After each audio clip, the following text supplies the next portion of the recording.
Order! Order! You are an incorrigible delinquent at times. Behave yourself, man! The Health Secretary, Matt Hancock, has been forced to apologise after pictures have emerged of him kissing a colleague in breach of social distancing guidelines. He says he's let people down and is very sorry after the Sun newspaper published images of him and his aide, Gina Coladangelo, embracing in the Department of Health. Boris Johnson is standing by his Health Secretary, saying he considers the matter closed, but Labour is calling on Mr Hancock to resign. And there are more questions this evening about how Mrs Coladangelo, initially hired by Mr Hancock himself, was then appointed last September to her current position on the board of the Department of Health. Well, our deputy political editor, Vicky Young, is at Westminster Forest this evening. Vicky. Well, Clive, Matt Hancock has become one of the most prominent politicians in the government during this pandemic, frequently making the case for severe restrictions on all our lives. He's been leading the fight against COVID, and of course it has been a tough job. Even the Queen last week referred to him as that poor man. But many won't have much sympathy for him tonight after it's been revealed that he broke the guidelines he helped draw up. He told all of us to stick to COVID rules, but now Matt Hancock's admitted breaking them after getting too close to this advisor. The Sun reported that these pictures of Mr Hancock and Gina Coladangelo, who are both married, had been taken inside the Department of Health in early May. In a statement, the Health Secretary said, "I accept that I breached the social distancing guidance in these circumstances. I have let people down and am very sorry. I remain focused on working to get the country out of this pandemic and would be grateful for privacy for my family on this personal matter." Mr Hancock and Miss Coladangelo have been close friends since university. During the pandemic, she's accompanied the Health Secretary to meetings in Downing Street and interviews. Speaking to Radio 4 last year, she talked about first meeting him. We met at the student radio station, Oxygen FM. I read the news and Matt read the sport. I've always joked with him that he did the sport because he wasn't good enough to do the news. But I think it gave him a bit of an early heads up into aggressive questioning from journalists and hacks. In September, she became a non-executive director on the board of the Department of Health with a salary of £15,000. Downing Street say the appointment followed correct procedure. But Labour's calling for an official investigation into whether the ministerial code of conduct has been broken. Matt Hancock either needs to resign, or if he's not willing to do that, then the Prime Minister must remove him from his post. This isn't just a question of, yet again, a Conservative MP disobeying those rules and thinking that they only apply to the rest of us.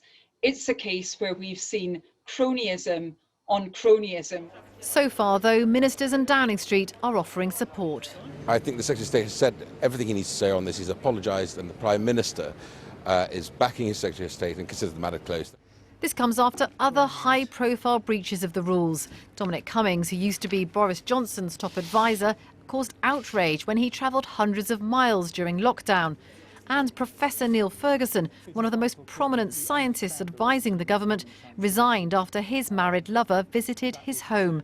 This was Mr Hancock's reaction at the time. I don't understand it. Speechless. I am. That doesn't often happen to me. I think that he took the right decision. You wouldn't have... To resign, that is. Yeah, you wouldn't have fought to keep him. That's just not possible in these circumstances.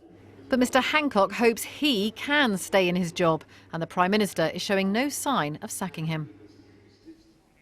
Indeed, Vicky, Boris Johnson says the matter is over, but could that be wishful thinking? Yeah, I remember when Dominic Cummings broke those rules. Conservative MPs say they were bombarded with messages from their constituents, thousands in some cases to individual MPs, because the public were absolutely furious at the hypocrisy. And I think that is the most damaging thing here, not just for Matt Hancock, but for the government more widely. That idea that they're somehow above the rules, that there's one rule for them, but they expect all of us to carry on living by them. So there's no doubt that Matt Hancock's credibility, his authority has been damaged. But just look at Boris Johnson's behaviour in the past.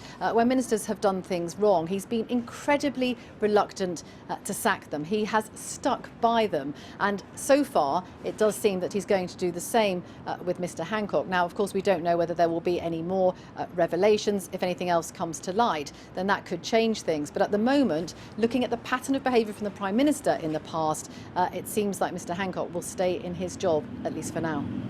OK, Vicky, thank you. Vicky Young there at Westminster. The Health Secretary, Matt Hancock, is clinging on to his job tonight after admitting breaching social distancing rules by kissing an aide he's alleged to have had an affair with. Boris Johnson and senior ministers firmly supported him today, insisting the matter is closed, as the Health Secretary has apologised. But they wouldn't explain why it was OK for Mr Hancock to ignore his own COVID rules. Here's our political correspondent Libby Vina on the growing calls for him to go.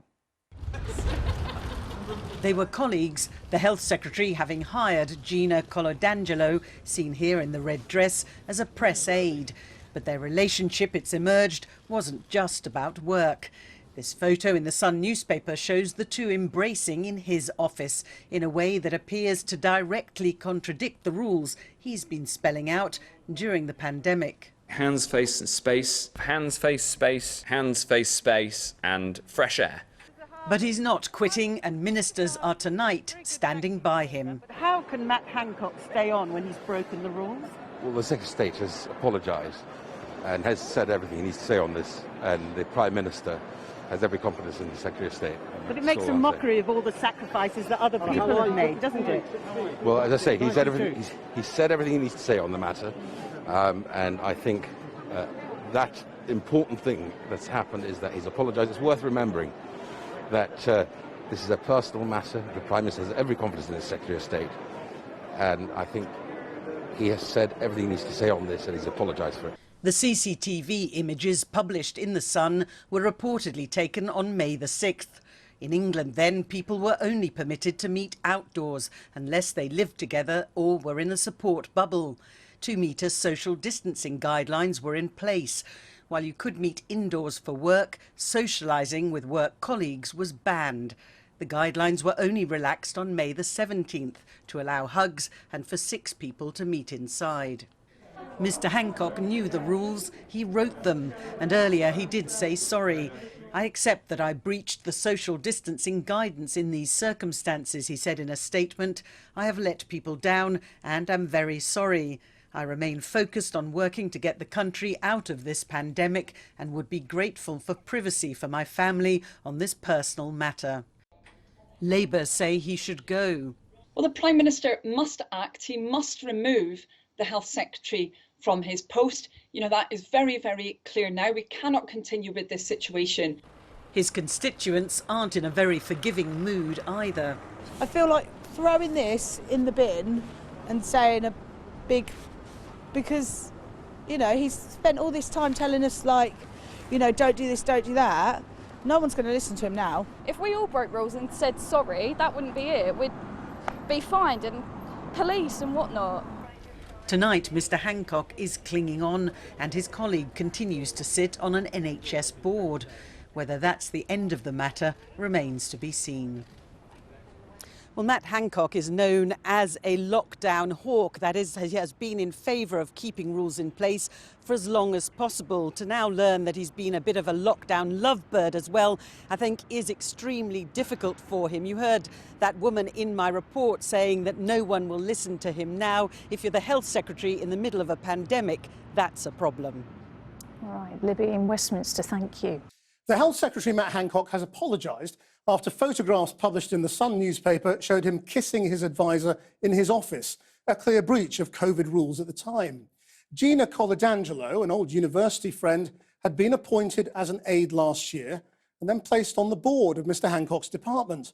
The Prime Minister, who Dominic Cummings revealed had called Mr Hancock totally hopeless last year, says the matter is closed. Our political correspondent Liz Bates reports. It's so important that all of us follow the social distancing. It's about how every single person in the country follows the rules. I think we should stick to the the letter of it, which is that it's okay in an established relationship. And what does that mean to you? I mean, I know what it means to you and Mrs. Hancock. But that was exactly how I was going to answer. Yeah. This is what he was saying, but this is what he was doing. Pictures leaked to The Sun show the Health Secretary kissing a colleague in his office, reportedly on May the 6th, breaching the social distancing rules he put in place. If we don't see the Health Secretary resigning, then the Prime Minister must remove him. You know, this is not the first time when we've seen the Conservatives believing that there's one rule for them and another rule for everyone else. In a statement today, the Health Secretary accepted that he had breached the social distancing rules. He said he was very sorry, that he would continue working on the pandemic and asked for privacy. A Downing Street spokesman said the Prime Minister has accepted his apology and considers the matter closed, as did the Vaccines Minister. But how can Matt Hancock stay on when he's broken the rules? Well, the Secretary of State has apologised and has said everything he needs to say on this, and the Prime Minister has every confidence in the Secretary of State.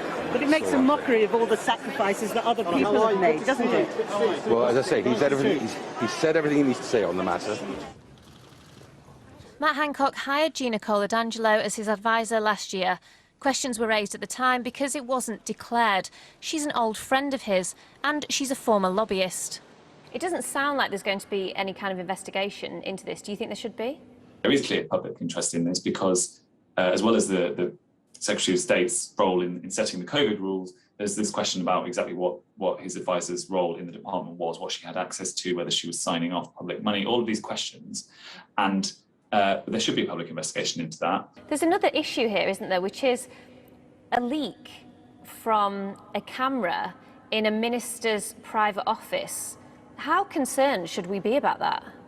How that happened is a big question, and I think that will be a big question for the department and for sort of government security people more generally. Are you hopeless, Mr. Hancock? I don't think so. It's been a tough few weeks for the Health Secretary, courtesy of the Prime Minister's former aide, who released messages in which Boris Johnson described him as hopeless and said this about him in front of a committee of MPs. I said repeatedly to the Prime Minister that he should be fired. But maybe when it comes to being accused of breaking COVID rules, Mr Cummings would be a bit more understanding. When it happened to him, he hung on to his job. When Professor Neil Ferguson was caught meeting a lover, he stepped down, and he was criticised at the time by Matt Hancock. He took the right decision. You wouldn't have... To resign, that is. You wouldn't have fought to keep him. That's just not possible in these circumstances. So what do others make of his rule breaking? He needs to resign. He needs to resign because he can't take that back now. People everywhere have done things, so why should he be penalised? Well, if like I said, if these people are responsible, then they should follow the rules. You know what I mean? The rules are there for a reason. He's no stranger to criticism and controversy, but with some Conservative MPs privately saying he should go, and growing calls for an official investigation, this might be one scandal he can't run away from. And Liz Bates is in Westminster now. What's the latest reaction been? Well, first of all, anger from those people who have followed the COVID rules themselves and often in difficult circumstances and feel like they found out today that the Health Secretary, the person who set those rules, was flouting them. The COVID-19 Bereaved Families Group has written a very powerful letter to the Prime Minister today in which they say to know that the man responsible for public health in this country was ignoring the rules while we were unable to hug friends and family at our loved ones' funerals was heartbreaking. He may also face pressure in the coming days from his own MPs. I spoke to one Tory MP today who said he should resign, just as Dominic Cummings should have resigned. The Health Secretary has been laying low today. He cancelled a planned visit to a vaccine centre, but when he resurfaces, he will have some very difficult questions to answer. Liz Bates in Westminster. Well, joining me now, the founder of the Conservative Home website and columnist Tim Montgomery, and Caroline Slowcock, who was Private Secretary to Margaret Thatcher and John Major before working at the Treasury. Tim Montgomery, what do you make of Matt Hancock and Boris Johnson's reactions today? Disappointing, frankly. I think the British public have borne a great deal of restrictions during the fight against COVID. But I think they get exasperated when they think that the rules that they are having to put up with aren't applying to other people. I live in Salisbury, Christian, and this week it's been very clear to me that people have been very upset at the special treatment that the UEFA bigwigs have been given ahead of the Euros. And I think the idea that government ministers can live by a set of different rules as well will really upset the public. And I think Matt Hancock should have resigned. He's been a good minister, in my opinion, overall. He could come back in 12, 18 months. It wouldn't necessarily be the end of his ministerial career, but the public should see ministers taking responsibility when they make mistakes of this kind. But what is the big crime? Is it the hypocrisy or the questions over the woman's power in the Department of Health, with whom he was pictured kissing, or what? I think that all the issues will run into each other, but I think the big thing is you've had this health secretary been standing up at the Downing Street lectern month after month, telling people some very uncomfortable rules are in place that they have to abide by. Young people haven't been able to meet girlfriends or start, or boyfriends or start normal relationships. And when the health secretary doesn't himself abide by those rules, by his own admission today, and that he still stays in office, I think that's a real problem for not only his authority, but the government's wider authority. Caroline Slowcock, how does this compare to the old sex scandals of previous governments when you were serving government? Well, I mean, obviously, things have changed. We no longer see a situation where Cecil Parkinson, for example, was forced to resign because he had an affair with his secretary and an illegitimate child. But of course, the reasons for that were double standards, that he was preaching about the importance of family life, but living a different life. And I think there is an issue of double standards here. But what I've seen over my long career, working in government and looking at ministers, close to and from afar, is a deterioration of standards in public life. And there's plenty of documents out there talking about integrity and honesty, and there's a ministerial code signed by Boris Johnson. But there was a time when ministers actually resigned when they were found out breaking these things.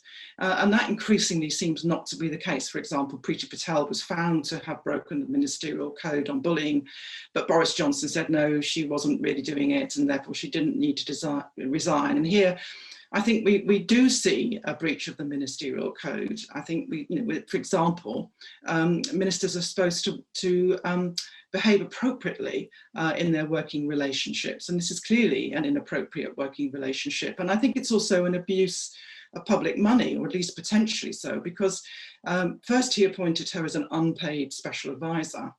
And then after 6 months or so, she became a non-executive director in his own department. And the person who makes that appointment, who decides, is him.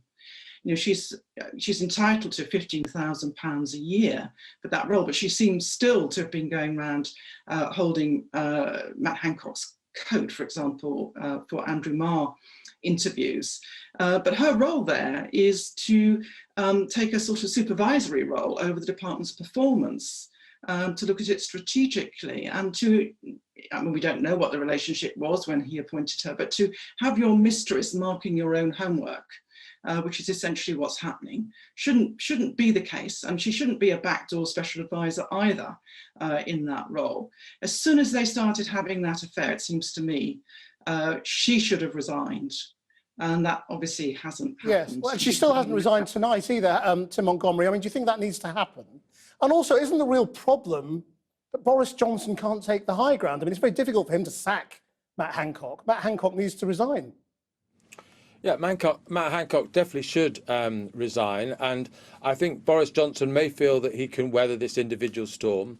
But as I think you're implying, there have been a number of individual storms surrounding a great number now of Tory ministers, and all of the individual cases may be individually defensible.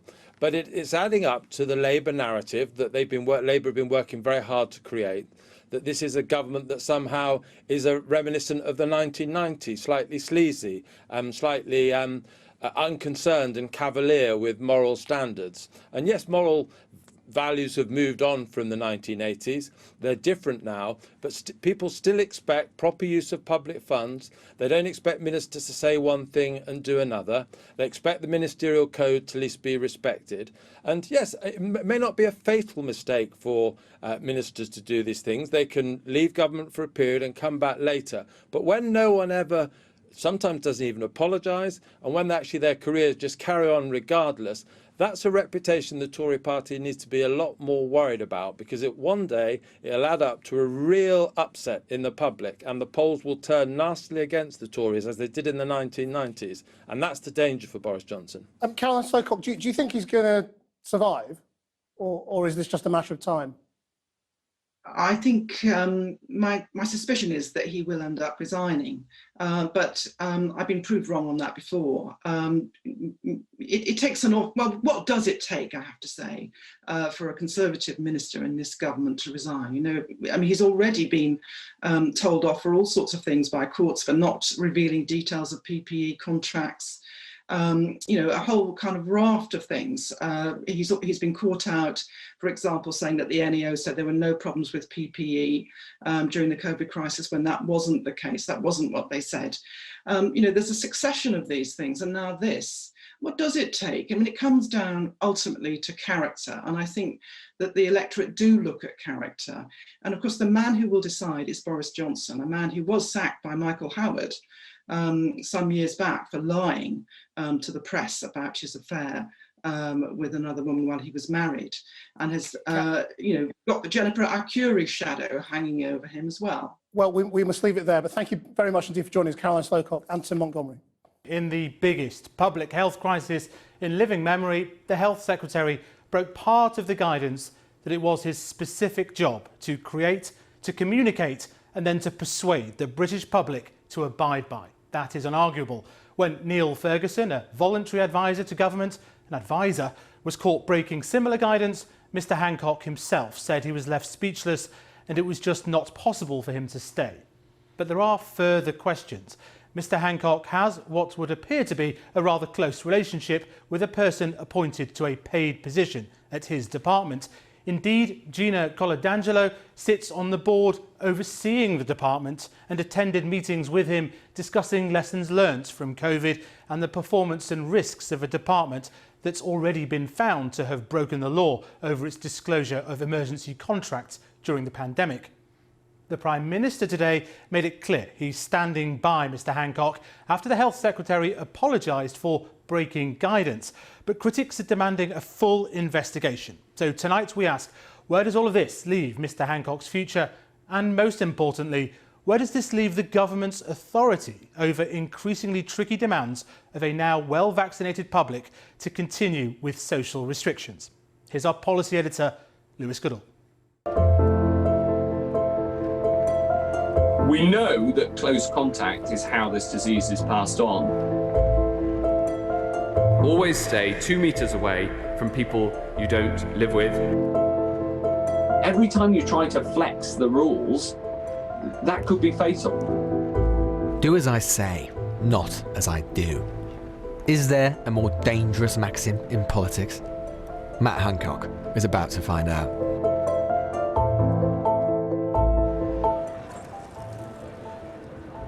Throughout the pandemic, there has been no one who has been a more fierce, perhaps more aggressive advocate of the lockdown guidance and legal standing than he. You asked about hugging people.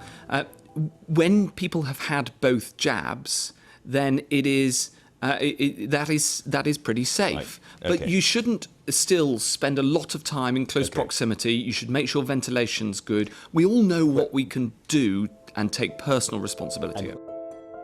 And yet here is the same Matt Hancock on May the 10th in his office at the Department of Health, very much not social distancing, in the grip of his aide, Gina Coladangelo, at a time where you weren't even supposed to hug a relative at a funeral. And other ministers said that this was a private matter. He does have my support. This is a personal matter. You know, I understand that he hasn't broken any of the rules. But is it really just a personal or private matter? Leave aside the charge of hypocrisy, of which there is no doubt. Leave aside the question of breaking guidance, which Mr. Hancock accepts. Leave aside the fact that private matters in this strange age of ours have been public matters. The question is whether Mr. Hancock has broken the law, not just the guidance, statutory instruments issued in his own name as Secretary of State for Health. The rules in place at the time were the Step 2 rules at the beginning of May.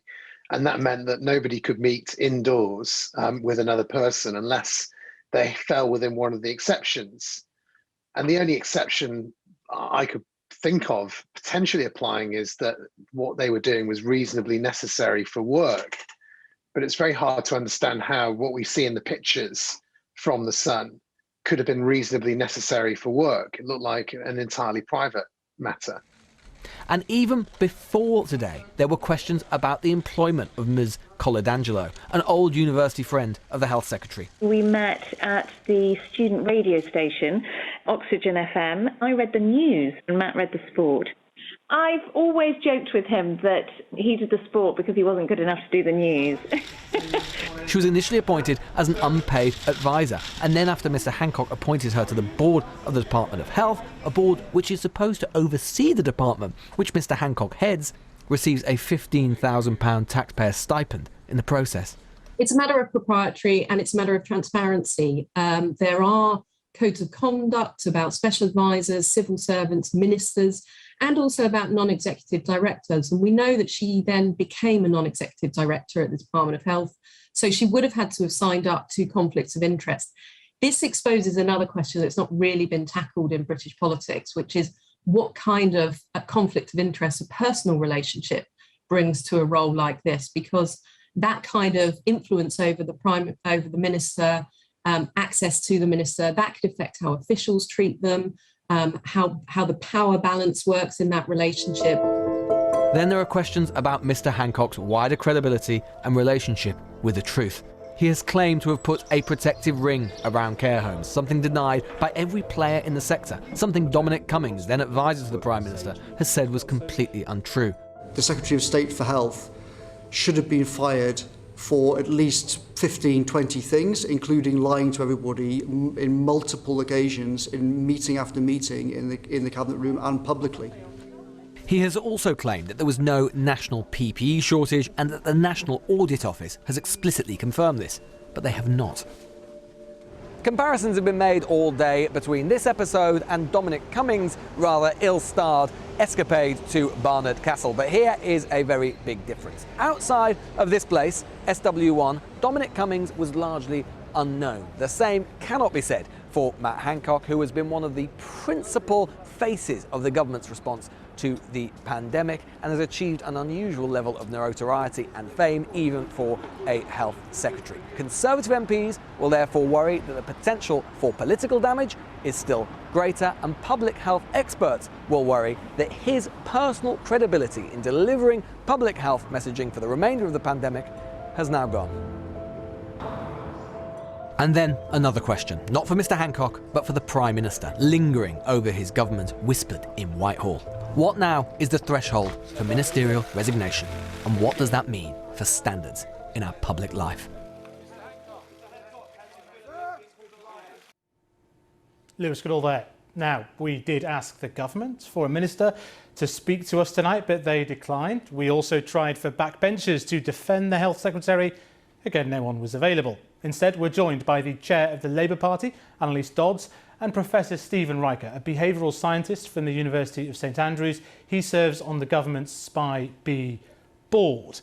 Now, first to you, Annalise Dodds. The Health Secretary has apologised. Is that not the end of the matter? Sadly, it can't be the end of the matter, because not only yet again do we see here a senior Conservative behaving like the rules simply don't apply to him, but there are those really big questions about appointments here. Why we have a situation that an advisor who obviously had a very close link to the Health Secretary was also then appointed effectively to challenge his work. This simply is a mess, cronyism on cronyism. And frankly, if the Health Secretary himself will not resign, then the Prime Minister should remove him. So are you alleging here that Matt Hancock, I mean, he says he didn't break the guidance. Are you suggesting that there's some sort of legal issue? Well, I think many people looking at the Health Secretary's words here will really be scratching their heads, and they will be thinking through what they themselves have done over these months, when we've seen grandparents not able to cuddle their grandkids, people in care homes having to just look at their relatives through the window, not able to even see them in person. Now, people have been following those rules, whether we call them guidance, rules, prescriptions. Everyone's known what they were, not least the Health Secretary himself. After all, he's been promoting them night after night in the media, and indeed he's been promoting them in Parliament. So there's no excuse here, and it's absolutely critical at this stage that people can have trust in what they're being asked to do. This is a really important stage of the pandemic, and it's the time when this Health Secretary should stand down, and if he won't, as I said, the Prime Minister must get a grip on this and remove him. But you'd acknowledge that ministers, shadow ministers, have the right to a personal life, a private life? Absolutely, and I frankly could not care less about what people do in their private lives. That's not what's at stake here. What is at stake here is the use and misuse of taxpayers' money, whether appointment standards have been followed, and whether those rules and regulations have been followed by senior Conservatives in the way that everyone else in the country has been following them. It just feels like there's one rule, frankly, if you're a senior Conservative, and a very different rule for everybody else, and that's not on. But I put it to you that you've tried to throw mud against the government over a series of issues. When push comes to shove in the local elections in Hartlepool, voters have noticed not that, they've noticed the fact that our vaccination programme has been world-beating. That's what they ultimately care about when push comes to shove. Well, look, I'm absolutely delighted at the success of that vaccination programme. And I couldn't pay enough tribute to those who've been delivering the vaccine, to the thousands of volunteers, the GPs, the nurses. And frankly, this is about something much, much bigger than whether one party might be up in the polls or down in the polls and what's happening in elections. This is about our country getting out of this crisis, the worst public health crisis in living memory. It's the vaccinations run by his department that are getting us out of the crisis. I'm so sorry, could you say that again? It's the vaccinations run by his department that are getting us out of the crisis. Well, I'm afraid that what I see up and down the country, and I've been to a number of vaccination centres, is not actually government ministers delivering that vaccine into people's arms. It's hard-working nurses, doctors and volunteers. And actually, funnily enough, I was speaking with some of those nurses from my local area this morning, and they were very clear that they feel that they've been succeeding in this very often in spite of the Conservative government, rather than necessarily with its backing. Well, let's bring in Professor Riker. You advise the government on behavioural responses. What is the evidence for the mass public response to stories like this about senior government ministers or advisors not necessarily taking their own advice? The evidence is very clear, and I think we only have to look back to the Cummings affair. The thing about this Cummings affair which made it truly toxic was not what Dominic Cummings did himself. It was when the Prime Minister defended him, and therefore an individual indiscretion turned into a systemic issue, a sense of there's one rule for us and another rule for them. And so for me, the Hancock affair changed when, again, the Prime Minister rode in and defended him, again giving rise to that sense of if you are one of the government, an advisor, a minister, you're treated in one way, but the rest of us are treated differently. And once you have a sense of them and us, it critically undermines trust. You have a sense of the government as not looking after us, not on our side, but as other, as imposing upon us. And in the week or two after the Cummings affair, trust in government plummeted so much that the pollsters were shaking their heads and wondering if they got it wrong. It plummeted by about 20% in a week. It went down from nearly 80% to around 30%. Now, you might argue there is so little trust now, there's little more to squander. But nonetheless, in the midst of a huge national crisis, we want a government we trust, and we want a government that we're going to listen to. And right now, Professor Riker, it is a very sensitive time, isn't it? Because many in the public may be beginning to tire of some of these restrictions, wondering why they have to do them. Some of them have had 2 vaccinations. I don't know, anecdotes from the football on Tuesday was that I heard football fans booing the suggestions that we should all wear masks. Public patience may be wearing thin. Do you think this makes this situation even more tense? Well, let me give you a very concrete example. One of the critical things, as Matt Hancock himself tells us, in terms of the spread of infection, and remember that while the vaccinations are going very well, still less than half of the whole population is infected. There are still some 20 million adults who aren't infected. Who aren't vaccinated, fully vaccinated yet. So our behaviour matters. The numbers of contacts we have with others is critical. Now, before the pandemic, we on average had about 11 contacts in a week. Now it's down to about 4. If it went back up to 11, then the second wave would be huge and would be in even deeper trouble than we are now. So you need a government and you need a health secretary who can persuade people that it's important for us to limit our contacts for our own safety. Now, the question is, can Matt Hancock do his job, do that job? He might stay in office, but can he do his job? And I think it is fatally compromised in a situation where he does not seem to abide by the evidence that he wants us to follow, and which is critical to our safety and making sure that this third wave isn't much bigger than we fear. Let me bring Annalise Dodds back in. I mean, some would argue the opposition has given a blank cheque to the health department in terms of the restrictions. You may have to approve a further extension of restrictions. Have you really been holding this health secretary and this health department to account on these crucial issues?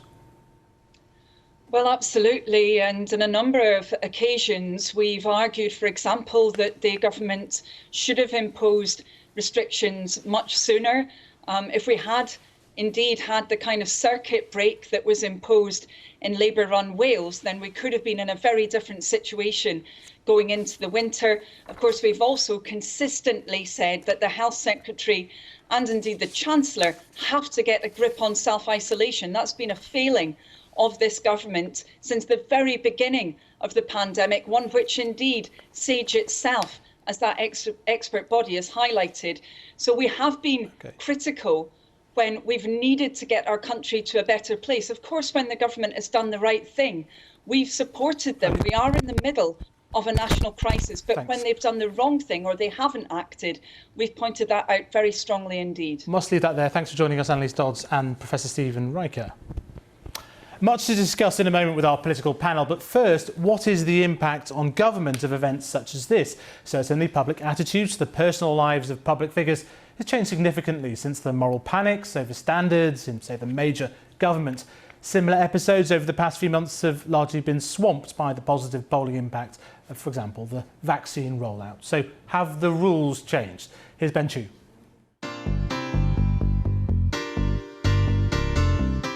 In the past, political scandals involving allegations of sexual or financial impropriety or a potential breach of ethics were considered to be electoral poison, requiring urgent remedial action. But not, apparently, for this government. Since the 2019 general election, not only have there been no ministerial resignations for such behaviour, but a string of controversies have not dented the Conservatives' poll lead over Labour. There was Dominic Cummings' notorious trip to Barnard Castle during lockdown. Housing Secretary Robert Jenrick has faced questions over his approval of a property development of Tory donor Richard Desmond. There have been a host of stories alleging cronyism and potential conflicts of interest in medical equipment procurement. Among them, revelations of Matt Hancock's pub-owning friend winning a lucrative contract. There have been claims of an expensive refurbishment of Downing Street being secretly funded by Tory donors. There have been investigations into the relationship between Mr Johnson and the US businesswoman Jennifer Arcuri. and personal lobbying of the Prime Minister by James Dyson over tax.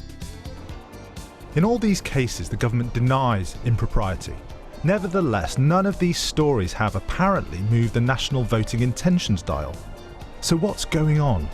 If the COVID crisis were going extremely badly, if it were perceived to be a disaster in public opinion terms, then I think a scandal like this would be potentially fatal for Matt Hancock. The fact that it's perceived to be going well, the fact that the vaccine rollout, for example, is perceived to be a big success, these provide a great deal of cover, armour, if you will, for Matt Hancock.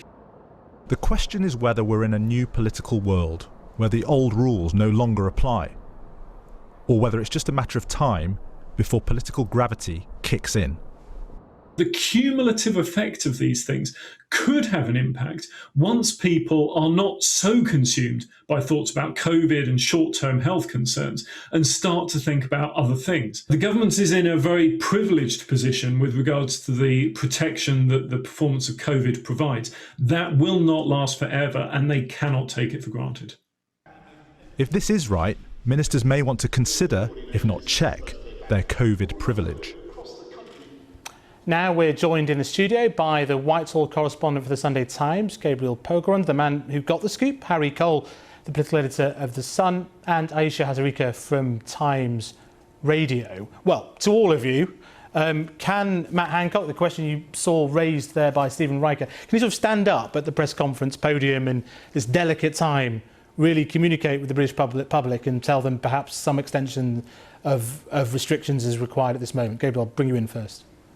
I mean, in a way, it's quite merciful timing that Harry's monster scoop has arrived just as we are phasing out of restrictions. It's, I think, the 19th of July that, subject to review, we are likely to be released from all of the social distancing requirements of the last year and a half. I think it is unlikely that Hancock will have that same moral authority or credibility in demanding action from the British public, and it's probably just as well that the vaccination programme continues apace. In a different world, the implications of his authority having evaporated in this way might have been more serious. Aisha, what's your take on this? Well, I think it's a huge matter of trust. As was said in the package, one of the things that people are really feeling now is that it has been one rule for them and one rule for other people. And when you think of the lengths that really senior people in public life, and all of us, went to stick to the rules. You remember the Queen at the funeral of Prince Philip, sitting by herself. I'm sure people would have given her dispensation to have had other people with her, but no, she stuck to the rules. And our health secretary couldn't even stick to the rules and ended up snogging somebody in the office. And the other thing is, a special advisor in government, and I had lunch today with another special advisor who had been an advisor in government. We're just flabbergasted that you could find the time in the middle of the afternoon, in the middle of a global pandemic, the worst pandemic in recent living memory, to have these shenanigans. I mean, it is pretty jaw-dropping. And Harry, I mean, how does Matt Hancock say you can't go on holiday, you've got to quarantine, wear masks? How does he even use the phrase hands, face and space again?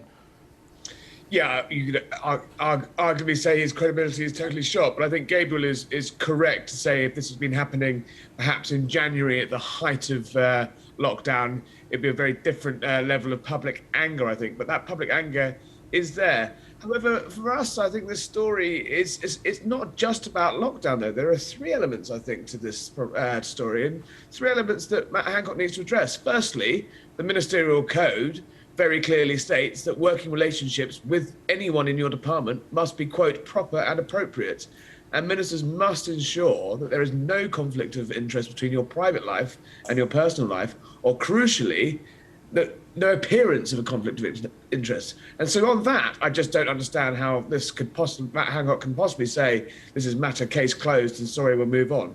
Then obviously we have the lockdown issue concerning, his credibility. Can he be the poster boy for further restrictions when he has a particularly fragrant approach to social distancing in the workplace himself?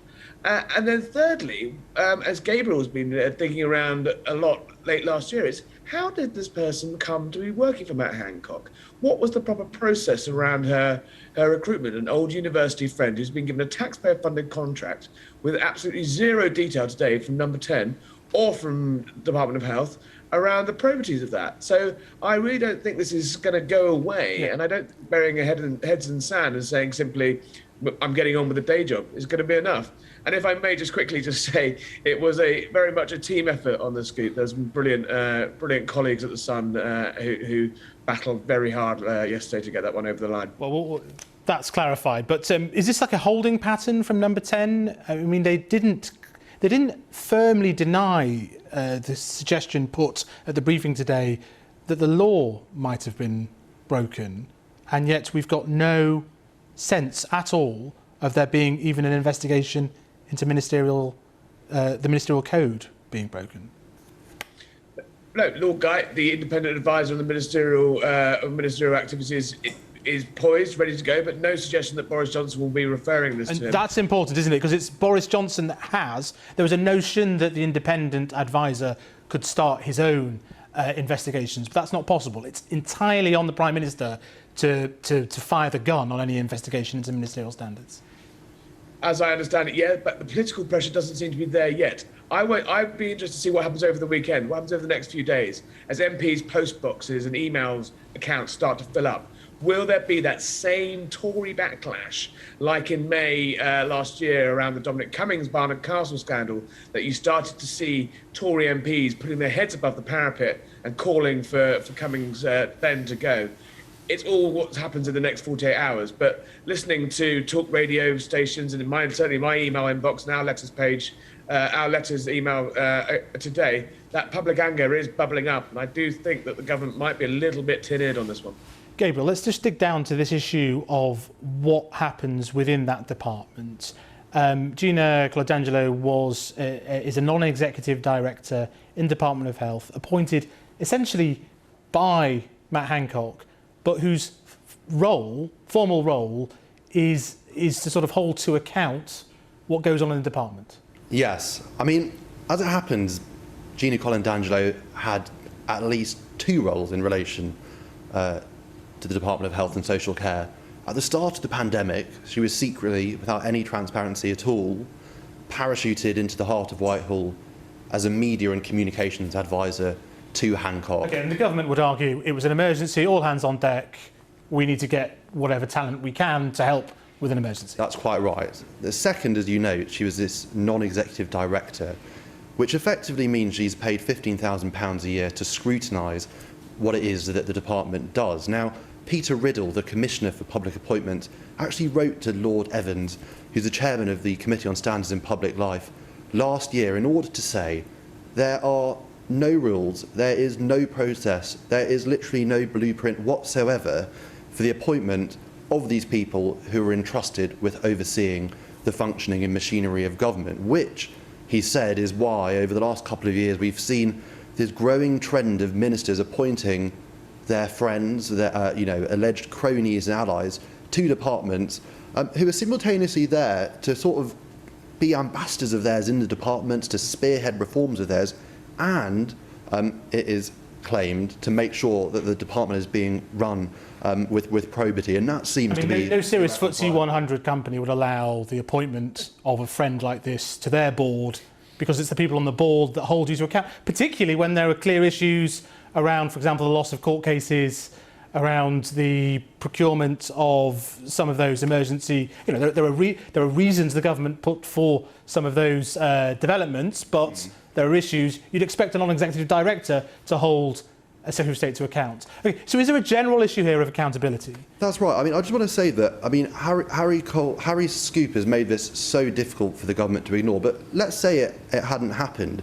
It still remains the case that Matt Hancock and Gina Coladangelo went to Oxford together. They met on student radio. She's spoken, in fact, to the BBC about their friendship at Oxford. how he mischievously lied about not turning up to a rugby game at Twickenham to cover it for a student paper. You know, they're literally, they're close friends, their families meet, they've socialised over the years. I mean, the notion that she could possibly scrutinise him is obviously for the birds. Let me bring in Aisha. It does seem as if, I remember after the Cummings affair, we got a fairly immediate backlash, as I recall, from MPs on social media against him. But we've had radio silence. I mean, no one coming on this show. Radio silence from Tory MPs tonight.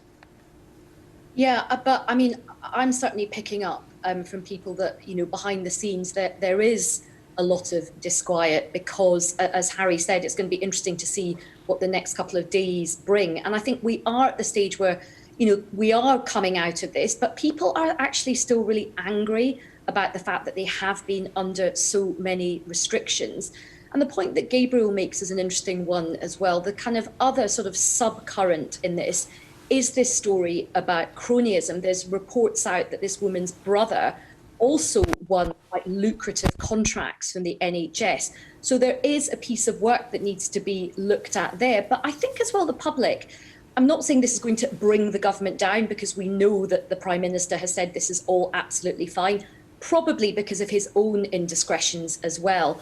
But a lot of the public do look and think, where is the honour in politics? And what do you have to do to resign these days? I mean, it feels like you could take somebody hostage and you wouldn't have to resign. On that happy note, we must leave it. We didn't even get to ask Harry about his CCTV sourcing and his photo collection, and whether there'll be more photos to emerge over the weekend, but I'm sure we'll find that out in due course.